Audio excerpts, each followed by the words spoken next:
দিয়েছে স্বাস্থ্য কার্ড। আমরা বাংলাদেশের সকল নাগরিকের জন্য স্বাস্থ্য কার্ড দেব। এই স্বাস্থ্য কার্ড যার হাতে থাকবে, সকলের কাছেই থাকবে অবশ্যই, এই স্বাস্থ্য কার্ড নিয়ে সরকারি চিকিৎসা বিনামূল্যে পাবে।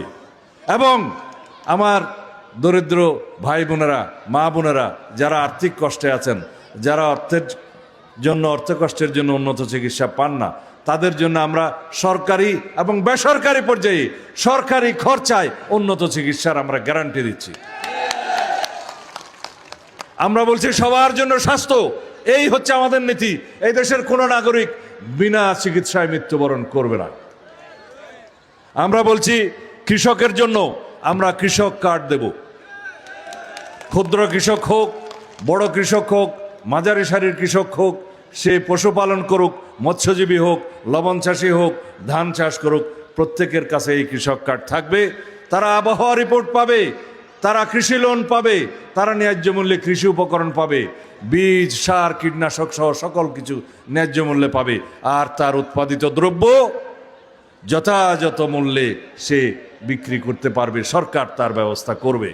এইভাবে কৃষকের অর্থনৈতিক মেরুদণ্ড শক্তিশালী হবে, তাহলে জাতির মেরুদণ্ড শক্তিশালী হবে। আমরা বলছি সবার জন্য, সকল মা বোনদের জন্য, যারা দরিদ্র পরিবার তাদের জন্য আমরা ফ্যামিলি কার্ড দেব। এই ফ্যামিলি কার্ডের মালিক হবে সেই পরিবারের যিনি প্রধান কর্ত্রী মহিলা।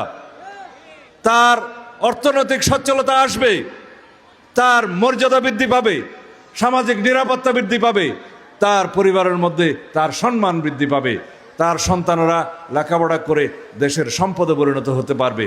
তাহলে পরে বাংলাদেশের সকল জনগোষ্ঠী একটি প্রশিক্ষিত জনগণ পাবে। আমরা বলছি শিক্ষাক্ষেত্রে আমরা বৈপ্লবিক পরিবর্তন সাধন করব। আমরা এমন কোনো শিক্ষা ব্যবস্থা রাখবো না যে শিক্ষা ব্যবস্থা শুধুমাত্র ডিগ্রি দেয়। আমরা এই শিক্ষা ব্যবস্থা রাখবো যে শিক্ষা ব্যবস্থার ডিগ্রির সাথে সাথে তাকে কারিগরি প্রশিক্ষণ দেবে, হাতে কলমে শিক্ষা দেবে, সে তার নিজের কর্মসংস্থান নিজে করতে পারবে, অথবা চাকরির সন্ধান করতে পারবে, নিজের কর্মসংস্থানের জন্য দেশে এবং বিদেশে কর্মসংস্থানের সুযোগ সৃষ্টি করতে পারবে। তার অর্থনৈতিক সচ্ছলতা আসবে। আর যারা উচ্চতর শিক্ষা গ্রহণ করবে, গবেষণা করবে, শিক্ষকতা করবে, তাদের জন্য অবারিত সুযোগ থাকবে। এইভাবে আমরা প্রাথমিক পর্যায় থেকে মাধ্যমিক পর্যায় এবং উচ্চ মাধ্যমিক পর্যায় পর্যন্ত প্রত্যেক শিক্ষার্থীকে একটি ভাষা, বিদেশি ভাষা শেখার জন্য আমরা বাধ্যতামূলক করব। ক্রীড়া একটা অংশগ্রহণ করতে হবে বাধ্যতামূলকভাবে, সংস্কৃতি চর্চা করতে হবে এবং কারিগরি প্রশিক্ষণ নিতে হবে অতি অবশ্যই, যার মধ্য দিয়ে সে নিজেকে একটা কর্মক্ষম হাত হিসাবে গড়ে তুলতে পারবে। আমরা দক্ষ, প্রশিক্ষিত জনশক্তি সৃষ্টি করতে চাই। আমরা সেরকম একটা জাতি বিনির্মাণ করতে চাই যে এই জাতির 18 কোটি জনগণের 36 কোটি হাত হবে কর্মের হাত।